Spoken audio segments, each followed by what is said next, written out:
Mata kuliah fikih keluarga akan menyampaikan materi terkait relasi orang tua dan anak dalam fikih.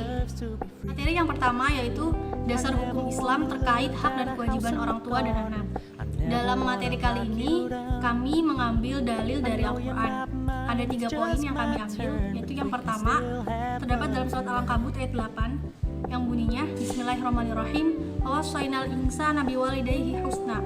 Artinya, dan kami wajibkan manusia berbuat baik kepada ibu dan bapaknya. Yang kedua, terdapat dalam surat Al-Isra ayat 23-24 yang artinya, dan hendaklah kamu berbuat baik kepada ibu bapak dengan sebaik-baiknya.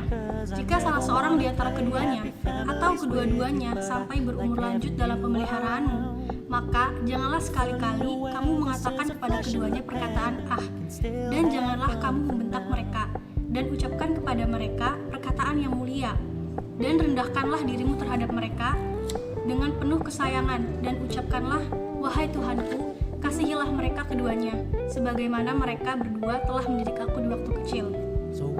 Yang ketiga, terdapat dalam surat Luqman ayat 14, dan kami perintahkan kepada manusia berbuat baik kepada ibu bapaknya. Ibunya telah mengandungnya dalam keadaan lemah yang bertambah-tambah dan menyapihnya dalam 2 tahun. Bersyukurlah kepadaku dan kepada ibu bapakmu, hanya kepadakulah engkau kembali. Terima kasih. Materi yang kedua yaitu tentang hak dan kewajiban orang tua terhadap anak. Ulama fikih sepakat menyatakan bahwa pada prinsipnya hukum merawat dan mendidik anak adalah kewajiban bagi setiap orang tua. Karena apabila anak yang masih kecil tidak dirawat dan dididik dengan baik akan berakibat buruk pada diri dan masa depannya.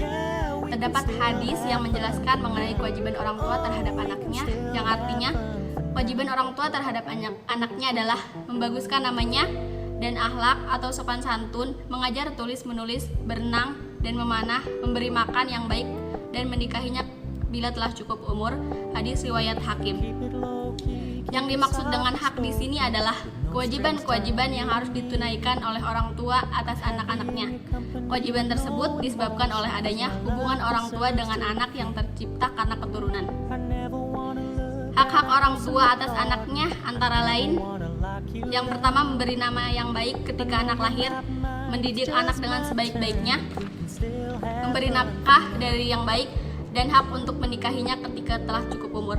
Oleh karena itu, Allah Subhanahu wa Ta'ala memerintahkan untuk berbuat baik pada keduanya dan berbuat ihsan kepada mereka berdua. Terima kasih. Materi yang ketiga, kewajiban anak terhadap orang tua. Yang pertama, menaati mereka selama tidak mendurhakai Allah. Yang kedua, berbakti dan merendahkan diri di hadapan kedua orang tua. Contohnya, jangan memanggil kedua orang tua dengan sebutan nama. Yang ketiga, berbicara lemah lembut di hadapan kedua orang tua, bergaul dengan orang tua dengan cara yang baik. Yang keempat, menyediakan makanan untuk mereka. Hal ini juga termasuk bentuk berbakti kepada kedua orang tua. Yang kelima, meminta izin kepada orang tua sebelum berjihad dan pergi untuk urusan lainnya. Yang keenam, memberikan nafkah kepada orang tua. Yang ketujuh, membuat kedua orang tua ridho dengan berbuat baik kepada orang-orang yang dicintainya. Yang kedelapan, memenuhi sumpah atau najar kedua orang tua jika kedua orang tua bersumpah untuk suatu perkara tertentu yang di dalamnya tidak terdapat perbuatan maksiat. Yang kesembilan, tidak mencaci maki kedua orang tua. Rasulullah SAW bersabda, termasuk dosa besar adalah seseorang mencaci kedua orang tuanya. Yang terakhir, mendahulukan berbakti kepada ibu daripada ayah. Materi yang keempat, hak anak atas orang tua. Yang pertama, memperoleh nasab atau identitas diri. Setiap anak berhak memperoleh pengakuan dan silsilah keturunan atau nasab. Yang kedua, memperoleh penyusuan. ASI merupakan nutrisi yang terbaik untuk bayi.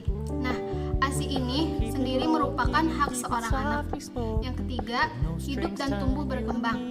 Di dalam Islam, menjaga kelangsungan hidup dan tumbuh berkembang anak adalah keharusan bagi setiap orang tua. Yang keempat, diberi nafkah. Orang tua wajib memberikan nafkah kepada anak-anaknya sampai anak memiliki kemampuan untuk menafkahi dirinya sendiri. Yang kelima, mendapatkan pengasuhan dan pemeliharaan yang baik. Yang keenam, mendapatkan keadilan dan persamaan derajat. Yang ketujuh, mendapatkan cinta kasih. Sudah merupakan kewajiban bagi setiap orang tua untuk mencintai anak-anaknya. Yang kedelapan, bermain. Dalam Islam, anak pun berhak untuk bermain dan wajib bagi orang tua untuk memastikan bahwa mereka mendapatkan haknya tersebut. Yang kesembilan, mendapatkan perlindungan dari api neraka. Allah Subhanahu wa taala secara tegas mengingatkan kepada para orang tua untuk terus melindungi dan menjaga diri dan keluarganya.